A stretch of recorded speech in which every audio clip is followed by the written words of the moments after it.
So for Transfer of Property Act, from Unit 3, one small portion was remaining. Okay, we'll complete that part.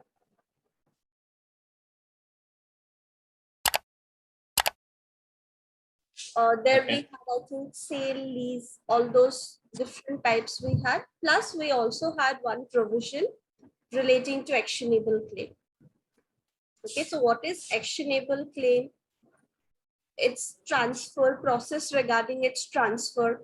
All those provisions are mentioned under Chapter 8, which is the last chapter of Transfer of Property Act. So it's the last part, Chapter 8, sections are 130 to 137, that talks about the process, how we can transfer actionable claim. But then what is actionable claim? That definition is being provided under the interpretation clause. Okay, so interpretation clause under Transfer of Property Act is given under section 3. So that interpretation clause provides for the definition, what is actionable claim. After that, regarding its alienation or transfer, we have provisions given from section 140 to 137. Okay, so what is actionable claim? If we look at the definition of section 3, what is actionable claim? Okay, we can understand it with the help of this example. Take for example, there is this person and he is having some money, and there is this woman who is in need of money. Okay, so she is asking money from this person that I am in need of 5 lakhs rupees. Can you give that to me? I will return it to you. Now this person says that, yes, I have money, but I cannot just give it to you because there is no guarantee whether you would repay it or not. Okay, because he just knew her and he cannot trust her basically. Okay, he just knew her for a few days. So she was like, okay, fine, no problem. I have my car, so you can keep my car for that duration. You give me the amount. When I'm able to repay, you can return my car, I will give you the money. So in this case, what is happening is the loan is secured. The loan is secured, even if this woman is not able to repay the loan, that's also will not create lot of problem, because this person is anyways having a car which also is valued about 5-6 lakhs rupees. So he can keep the car, he can sell it, he can do whatever he wants to get this amount from her. That will be secured debt. We have so many different examples of secured debt. Like we have seen mortgage, wherein I'm mortgaging a property, getting an amount. It might be pledge that we have seen under Indian Contract Act, that we are giving some movable property. Might be I just have a gold ring, nothing else. I can give my gold ring, get some amount of money. That is also secured. There may be other types like hypothecation, like in case I'm buying a car on loan, there is an agreement that in case I'm not able to repay the loan, bank will seize my car. In all those cases, there is some sort of a security, whether it's mortgage, whether it's hypothecation, whether it's pledge. There is some sort of a security that even if I am giving some amount to the other person, I have some security. It's not completely like, okay, what I would do if I do not get the money. It's not like that sort of a situation. So these are considered as secured debt. There is some or the other type of security available for the parties. Those will be considered as secured debts. For that, we already have provisions like mortgage, pledge, and all that stuff. So these are not included under actionable claim. Okay, if you look at the definition of section 3, it clearly excludes all these provisions, that these are not actionable claim. Even though you have a valid right, you can ask for it, right? If it's mortgage, you can ask for the money. Even if it's pledged, you can ask for the money, but still it is not actionable claim. It is those other different types which we have seen. Then what is actionable claim? When we hear this term, right, claim basically means to claim something like insurance policy, you are claiming the money or other stuff, right? And actionable means then we can take an action to claim for our rights. That means, yes, we do have a claim against the other person, but in order to get it, in order to fulfill our demands, we can file a case, we can take action, we can approach the court to get our rights enforced. That is nothing but actionable claim. When is it applicable? It will be applicable in cases where debts are unsecured debt. Take, for example, the same person was having 5 lakhs rupees and his best friend said that I'm in need of money. Can you give me 5 lakhs rupees? And just because they were friends for such a long time and he had trusted his friend, he said that yes, I can give you. Without taking any security, he gave the amount to his friend. In this case, it's unsecured debt, wherein it will be considered as actionable claim. Even though this person is his best friend, he can still ask for that money from him. To ask for it, he can file a case also. He can take action to claim for his money or to claim for its return. That is nothing but actionable claim. Definition is given under section 3, which includes all those 3 different types which fall under secured debt, and otherwise it will be unsecured debt will be considered as actionable claim. Okay, that's the simple definition given under section 3. Then provisions regarding its transfer are given under these sections. Definition is clear, right? Yes, madam. But still some some ambiguity related to differences between pledge, mortgage, and actionable claim. Okay, like is it not clear what is the difference? See, no, in both the situations there is a security, and then a person will take an action to claim his money, correct? Yeah, pledge and mortgage, there is a security and person can take an action to claim for it, but that will be under the agreement, whatever they agreed. Under the pledge, they might have agreed that within 3 months, I'm returning you the amount. If they do not do it based on that, they are filing. It's completely like a pledge agreement under which parties are filing a case. In case of mortgage, might be they had agreed that within 2 years, I'm going to repay the amount. So under that mortgage, they are filing a case. But in case there is no security, but still, even though you have not taken any security, you do have a valid right. Your claim is genuine, so you can take an action to file a case. That will be actionable claim, basically. Okay, understood. So those cases, it's a secured one. And here it is unsecured debt. Yeah, it is unsecured. So that is the basic difference. The secured thing is not included, only unsecured thing will be included, where you are just simply giving money without keeping any other property of that person, movable, immovable, whatsoever it is. It is unsecured. Now, actionable claim, if we look at the definition, definitely it mentions regarding this, plus there is another thing which it mentions. So what is the definition? Actionable claims means a claim to any debt other than a debt secured by mortgage of immovable property, by hypothecation, like I told you example of that car, or by pledge of movable property, or to any beneficial interest in movable property. In case of mortgage, we have seen, right, that I am taking 5 lakhs rupees from you, but I'm not able to repay the amount. I don't have any source of income. I can never repay you the amount. So what you rather do is you keep my property, you enjoy the property until you have enjoyed it for, like amount equivalent to 5 lakhs. After that, you return it. Those also would not be included because you are getting beneficial interest in some property. It might be that I'm saying that, okay, I have this card, you can use this card for this particular duration. Also would not be included because you are having some sort of a security. Okay, either actual or constructive. Actual or constructive, we have seen, might be I allowed you to stay in some property, or I have simply given you keys, okay, keys of a certain house that I am having. Those also would be included. Of the claimant which the civil court recognizes as affording ground for relief. So wherever there is no security, debt is there, and court recognizes that yes, you do have a valid right to claim for the money, those will be considered as actionable claim.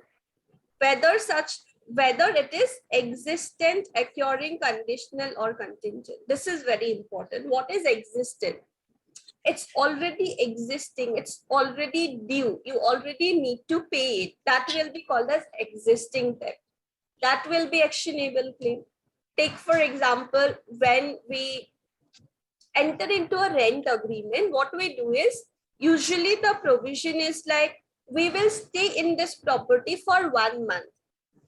After this 1 month duration is completed, after 30 days is completed, the rent becomes due. We need to pay the rent to the owner. Might be you are paying on 1st, 2nd, 3rd, 5th, 10th, whatever is the date agreed between you. But once this duration of 30 days is over, rent becomes due. It's already existing. That will be considered as actionable claim. Something which is existing, which is already due. Take for example, next is occurring. What is occurring? Something which is getting collected. Okay, it is due, but you don't need to pay it right now. It is just getting collected. After some point, you need to pay it. Take for example, same rent agreement is there between you and a landlord. But landlord is living in a different state. So he cannot visit you every single month to collect the rent. So there is an agreement between you and the landlord wherein he said, okay, fine, this is the rent, this is maintenance, this is electricity bill and water bill. What you do is, let the amount be with you only. Okay, 1 month, 2, 3, 4, 5, 6. Till 6 months, let it be collected. Okay, let it be accrued after 6 months. After every 6 months, I am going to visit you. That time you pay me rent of entire 6 months. Rent, maintenance, electricity, water, whatever it is, everything you pay me together. So here what is happening? It is occurring. Already it is getting collected. But you don't need to pay it right now. You need to pay it after 6 months only. Okay, so that will be occurring. Existing is something which is already due. 30 days is over, you already need to pay it. Occurring is it's getting collected. You need to pay it after 6 months only. Okay, this is clear, right? Existing and occurring. Yes, madam. Two more. Occurring, you can also use accumulation. Also use? Accumulation. Yes, accumulation. Accumulation is getting accumulated. After a certain point, we need to pay. Two more provisions we have, conditional and contingent. There might be certain condition being imposed that there is something, I guess, in Delhi, there is some provision that for water, right? There is this Delhi Jal Board is there, right? Who would provide water supply. So I guess like Kejriwal had introduced some scheme wherein, I guess for electricity also, I'm not quite sure. So what he said is, this is like the minimum thing which you would get for free. Okay, take for example, just an example. They are saying that, okay, you are getting 500 liters of water per day for free. Okay, so 500 into 30 days, you are getting that much amount of water for free. If you are able to do with those that much limited water, then you don't need to pay the water bill also. But if it exceeds, even if by 1 liter, if it exceeds, you need to pay this entire bill. For this 500 liter per day, 30 days you need to pay plus whatever is exceeding. So what people would do is, they would try to reduce their consumption. Same with electricity. If this much you are consuming, you don't need to pay any electricity bill, not even a rupees. But if it exceeds, then you need to pay the entire amount. Okay, so that is what? That is conditional. Only if this condition is satisfied. Only if you exceed the limit, you will have to pay. That may be conditional, that also. So it does not depend basically when you need to pay, how you need to pay, but it depends on this unsecured debt. It might be conditional, it might be existing, occurring, conditional, or contingent also. It may depend on some condition which is not, we are not sure whether it would happen or not. It might happen, it might not happen. If it happens, we need to pay it. Okay, so all these 4 things would be included here, wherein it may be considered as actionable claim. Okay, existing, conditional, occurring, and contingent. Some examples may be arrear of rent, rent which fall due in future, lottery tickets, right to benefit of a contract, insurance money, share in partnership property, etc., which are not actionable claim, right to sue, right to share of a property, copyright, coupons and vouchers, etc. Basically, in different cases, court has said that no, this certain thing is not an actionable claim. Yes, you have a right to claim for it, but under some different contract, under some different provisions only. Like that, we have these examples, but you can simply go through this definition of section 3, wherein this part is important, that not mortgage, not hypothecation, not pledge, not any other type wherein you have a security, but it would include anything where security is not there, whether it's existent, occurring, conditional, or contingent, does not matter. Okay, so this is the definition which we have given under section 3 of the Transfer of Property Act. After that, provisions relating to its transfer are being mentioned, that yes, even if it's an actionable claim, you have a right to file a case, take an action for it, you can even transfer it. So section 130 mentions regarding transfer of actionable claim. How is it that you will be transferring it? Section 130 states that transfer of both actionable claims with or without consideration. That means when there is an actionable claim, you can transfer it with or without consideration. What is consideration? You are getting something in return. Might be there is a claim that you have from me, okay? You can simply transfer it maybe to your wife. You can simply say that, okay, I'm not in need of this money. You can only take this money, okay? That is simply you have transferred it without any consideration.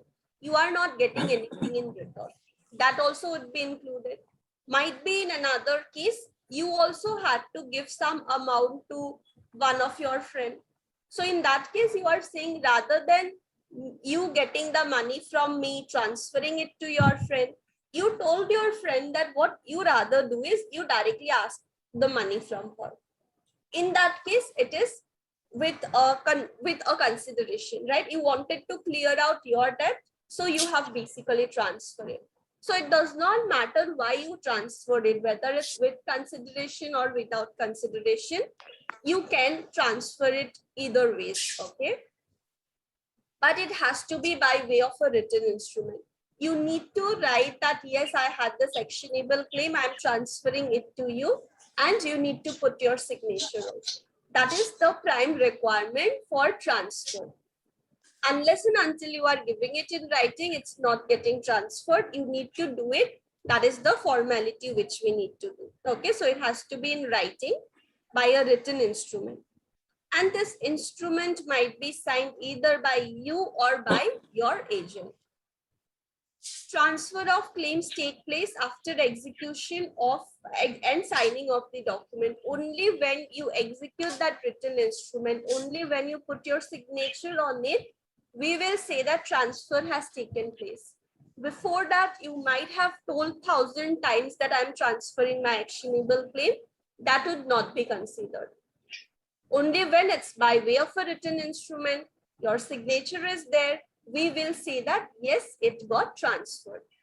Okay, so that is the simple provision under section 30. We can transfer actionable claims with or without consideration, does not matter, but it has to be by way of a written instrument signed by the transferor or by his agent. Okay, there is an exception given that For marine and fire insurance policies, this is not applicable because there is this legislation wherein provisions are given, section 38 of Insurance Act. So these are basically exceptions.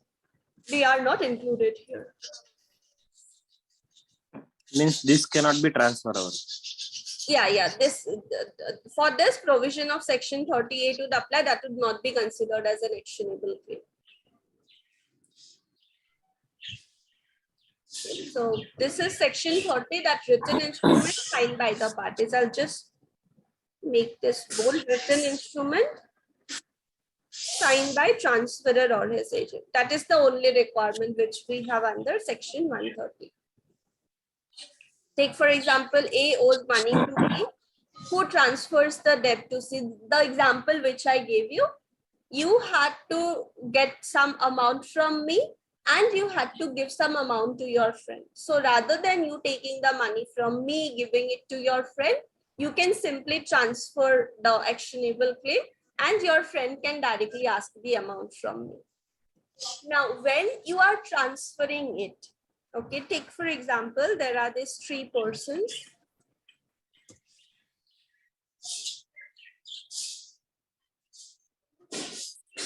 Okay, so there are these 3 persons involved, right? So what is happening here is there is me who is supposed to pay you. There is you who will be getting the money from me, and there is your friend whom you should be paying. Now, because you were liable to pay your friend, what you decided is you decided that you will get your actionable claim transferred to your friend. But you or your friend did not inform me about it. Okay, you simply transferred it in between by way of a written instrument signed and everything, but none of you informed me about this transfer. So what will happen is I will be under the impression that I need to pay the amount to you. So here what is happening is you transferred that actionable claim to your friend. You did not inform me, your friend did not inform me, but after getting it transferred, what you did is you came to me to ask for the money. Okay. Ideally, your friend should have come because it got transferred, but you came to me to ask for the money. And because I was not having knowledge regarding this transfer, I also thought that, yes, I should be paying you the money. So I gave you this amount. Okay, you also took the money. After that, your friend comes asking for this money. That this got transferred to me. I am liable, like I am having this right to ask for the money. In that case, I will not be held liable to repay the money. Basically, those principles of equity would apply here. Just because I was not having knowledge regarding the transfer, I thought that I'm liable to make the payment to you. I accordingly did it. I should not be asked to repay the amount simply because I was not having notice regarding this transfer that took place between you.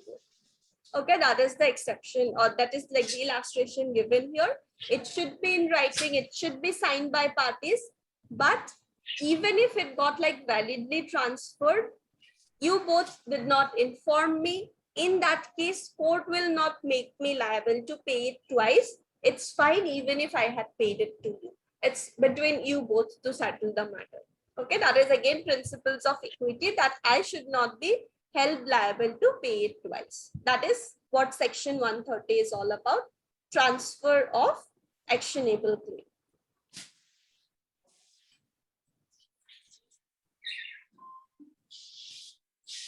This is clear, right? Yes, madam. Like I told you, right, that you or your friend did not inform me. Now, if you had decided to inform me, how you would have informed me? You would have informed me by way of a notice. Okay, you should have given me a notice to inform me about the transfer. So how can you give this notice? It is mentioned under section 131, which says notice to be in writing and signed. When you decide to inform me about it, you can give it by way of a notice in writing and signed. Every notice of transfer of actionable claim shall be in writing you cannot simply call me and say like, okay, I just transferred this actionable claim to my friend. That will not be valid, but rather you need to give me a written notice with signature of you or might be your agent. So you can put your signature, say that it got transferred to so-and-so person, and you are accordingly signing it. But there may be some cases wherein you are not willing to basically send me a notice. Okay, might be we are not in talking terms and you are like, no, I don't want to send her a notice. I don't want to post anything to her address. In that case also, it's fine. You may say that, no, I'm not willing to send her a notice. I'm not willing to, or anyways, otherwise also you may say that, no, I just transferred it, that's done. I'm not sending you notice. Okay. If you refuse to send a notice, then also it's fine. What your friend can do is, your friend can write that this certain thing got transferred to me. My name is so and so. I am from this particular place. And accordingly, your friend can also give me a notice. That also is valid. Okay. So first of all, notice has to be in writing, signed by you or by your agent. First of all, you can give me the notice. But in any case, if you are not willing to do it, if you have refused to do it, then transferee or his agent can also give me a notice regarding it by mentioning his name plus address. And accordingly, I will be informed about it. I will be making the payment to that person. This is simple provision, right? That notice also has to be in writing, signed by the parties. Ideally, it should be given by transferor. It's fine if transferor is not willing. Transferee can also inform about it by writing his name and address. This is clear, right? Yes. Yes, madam. Yeah. Next is liability of transferee of actionable claim. If you remember, while studying sale, I had told you that, take for example, like there was a few months back, there was a case where there was like a very beautiful house with some river view.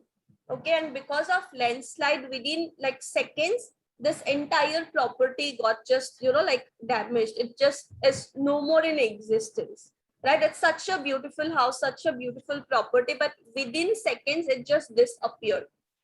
In such cases, right, just one day before also, if someone had purchased the house, that buyer would have had to face that loss.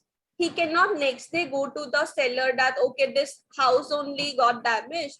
I just want to get my money back. I don't want this. That would not happen. When you are buying something, you will be getting that thing with its good and bad things. Right? If you are buying a property, next day itself, there is a news that some metro line is coming, this mall is coming, this university is coming, this company is coming, value of property would rise within one day. You will be entitled to that benefit also. Similarly, whatever loss, whatever consequences come, you need to accept that as well. That we have studied in sale, right? So same applies here as well. Liability of transferee of actionable claim. Transferee is your friend. If you are transferring it to your friend will be transferee. So your friend's liability regarding this actionable claim which got transferred to him. The transferee of an actionable claim shall take it subject to all liabilities and equities to which transferor was subject, in respect thereof, on the date of transfer. On the date of transfer, whatever liabilities or whatever other benefits, liabilities, obligations, whatever was attached to the actionable claim, everything would get transferred to your friend. Your friend cannot say that, no, obligations I don't need. I simply need this right to ask for the money. That would not happen, but all these obligations, liabilities, all that also would get accordingly transferred, and transferee will have to deal with that also. Okay, that is simple provision, section 132. Because in case of actionable claims, it's about debt, right? You have a right to ask for some amount. So money is involved. in order to give the money, the person should be a solvent person, right? So what is happening is section 133 talks about warranty of solvency of debtor.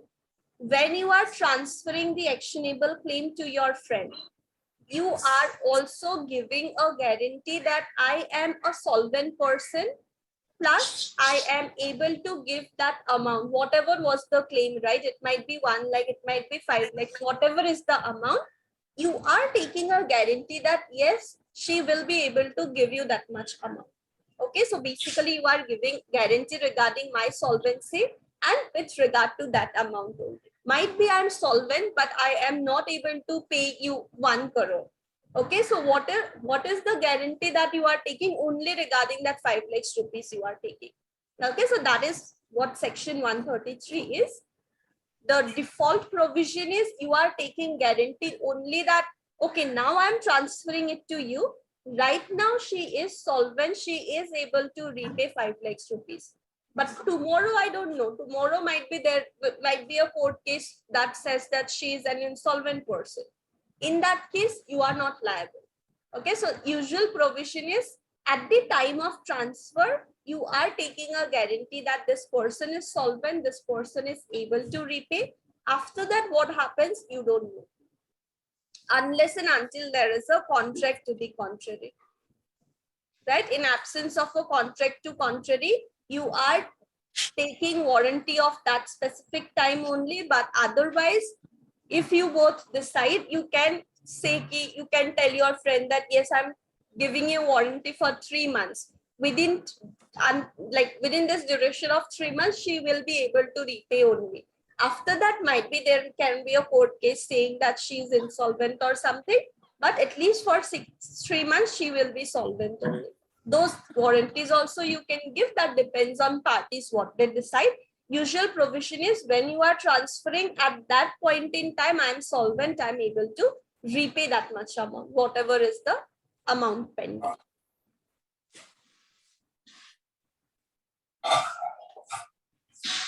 This is clear, right? Yes, madam. Now, those provisions were simple. Now, this is a little complicated. That is mortgage debt. Okay, so what is this provision? We'll try to understand with the help of this example. Same like I told you, right? You had to get some money from me. You had to give some money to your friends. Same example we will take here also. What happened here? There are 3 persons, A, B, and C. A had to give 1,000 rupees to C. C had to get 1,000 rupees from A. Okay, so there was this transaction of 1,000 rupees between these 2 persons. And B had to give 5,000 rupees to A. Okay, so there are 3 persons. B had to give 5,000 to A.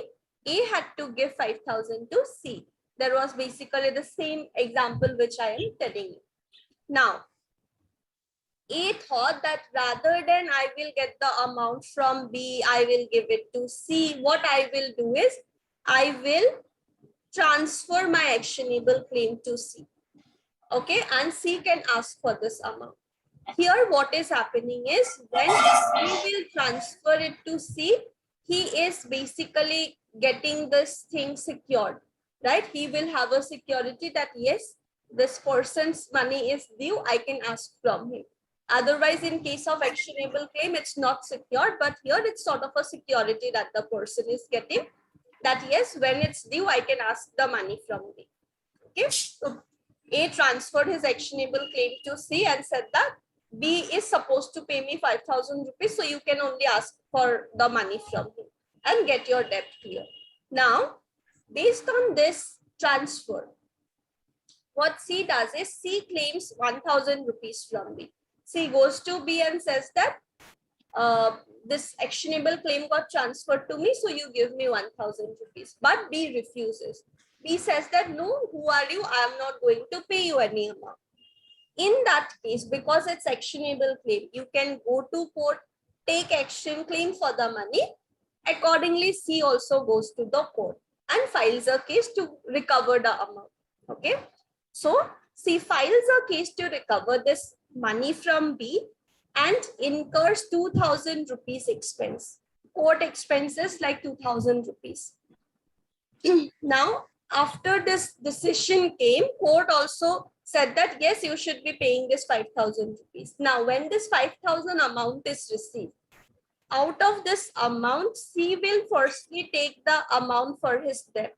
For his debt, he had to get 1,000 rupees. First, he will take it, clear the debt. After that, he will take the amount for this court fees, 2,000 rupees. After that, whatever amount remains, it will get transferred to A. Because already C's part is done, right? He already got his amount for the debt. He already got it for the court expense and everything. So whatever is remaining, that will go back to the same person. That is basically what section 134 is, that in case there were these two different amounts, you can say that you only directly ask it from B, and accordingly you can ask. If you are not getting, you can file a case. Whatever expenses you incur, you can clear that out also from that same amount only. Okay, is it clear?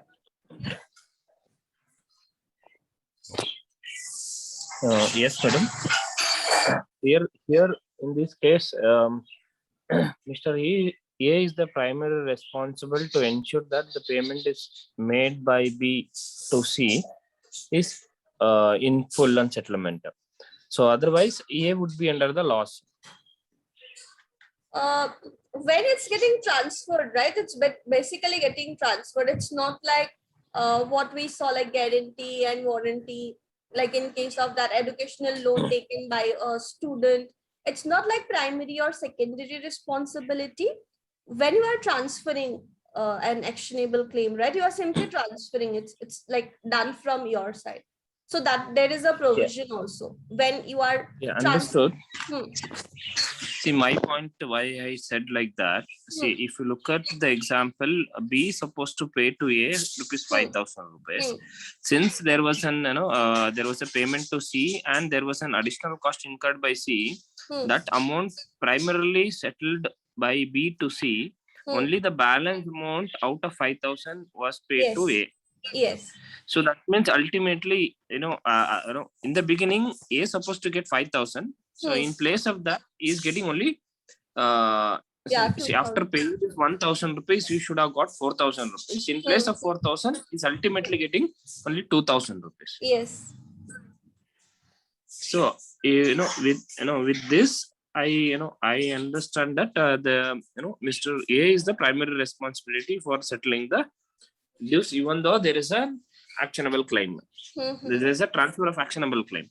Yeah. Because just because he had transferred the actionable claim, all those, like problems were created. Otherwise, he could have simply given 1,000 rupees, no problems to anyone.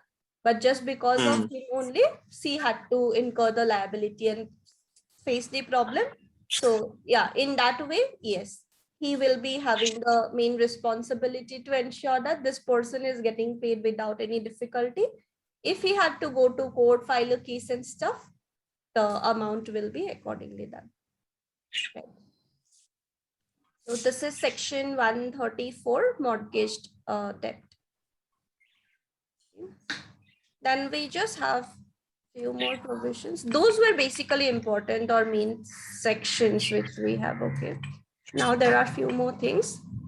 It is section 135, assignment of rights under policy of insurance against fire. So there are these different insurance policies, right? Like burglary insurance, fire insurance, building insurance. In those cases, right, for fire insurance, basically there is this provision that when you are transferring a certain property, apart from all the benefits, rights, liabilities, whatever get transferred, this fire insurance also gets transferred. Okay, if I have a property, I have taken fire insurance. When I'm selling it to you, you will get a claim, or this actionable claim will get transferred to you also under the fire insurance. All right, for other policies, it would depend on what is the usual norm or what is the usual rule that applies, but only for fire insurance, a specific provision is given that it will get transferred to whomever property got transferred, and that person can claim for the insurance money if something goes wrong. Okay, it's almost like as if the transferee had contracted with the insurance, as if like the buyer had only bought the insurance policy. Okay, it's like that only it would get transferred, benefit of a fire insurance. Okay, these are simple sections just giving for additional provisions, but until here, these are important provisions that way. Okay, section 135, it says, if there is a fire insurance, it will simply get transferred as if like your friend only had made a contract and got the insurance policy. 136 basically says incapacity of officers connected with court of justice. Now, who are officers connected with court of justice? It might be an advocate, it might be the judge, it might be some other persons, some other officers who are connected with court, right? All of those persons who are involved in this process of courts of justice, when they take up a case, when they are hearing a case regarding actionable claim, they cannot make a contract like, okay, fine, I will fight this case for you, but whatever money you are getting, I will be getting 10% out of it. Whatever benefit you are getting, I will be doing this. So if I am an advocate, I cannot basically enter into any such contract with my client that I will be getting this benefit, I will be doing this, I will be doing that. All right, that is the main provision given here, that I will be incapable of entering in such a contract. Same would happen to any other people involved in the court. Same would happen for the judge who is deciding the case. We cannot enter into such a contract that I will be getting this benefit or I will be doing this with the money that you are getting basically. Okay, so we cannot make such a contract. Even if we are making, such contracts will not be entered in. Court would not enforce such a contract. Like in contract, we have seen that some contracts are considered as specifically void if it violates provision of some existing law. So under that, this provision would fall. If you are allowed to enter in such a contract, if you are allowed to perform such a contract, it would violate provision of section 136 of Transfer of Property Act. So based on that reason only, this contract, even if there is such a contract, it would be considered as void. Okay, those contracts should not be valid. Those contracts cannot be enforced basically. That is section 136, that anyone who is involved in this court of justice, they should not be entering into such a contract. Even if they are doing, that will not be enforceable. Court would not enforce such a contract. Okay, clear, right? 136. There may be an either party. Maybe is transferor or it may be a transferee.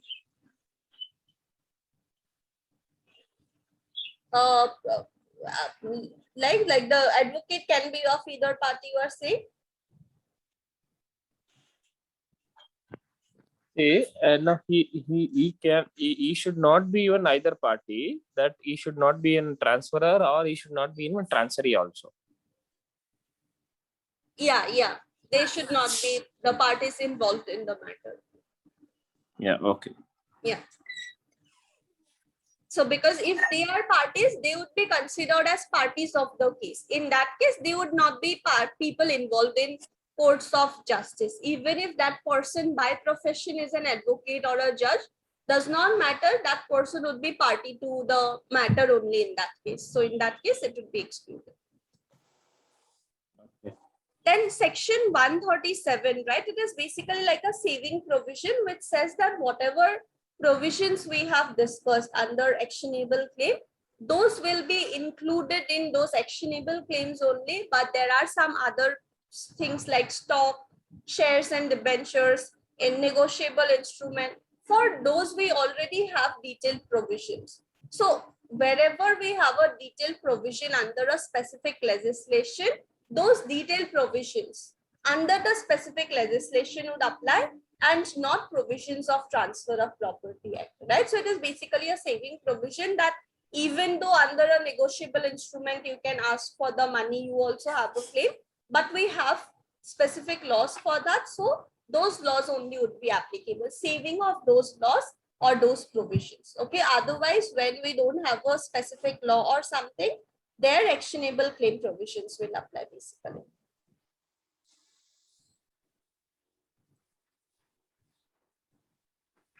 Okay, so this is all about actionable claim which we have under your unit 3. Okay. Clear, right? This part? Yes, ma'am. So unit 3 is done. From unit 1, I guess few things are there like election, transfer to unborn child. So we'll do that part as well. Other things are done from that.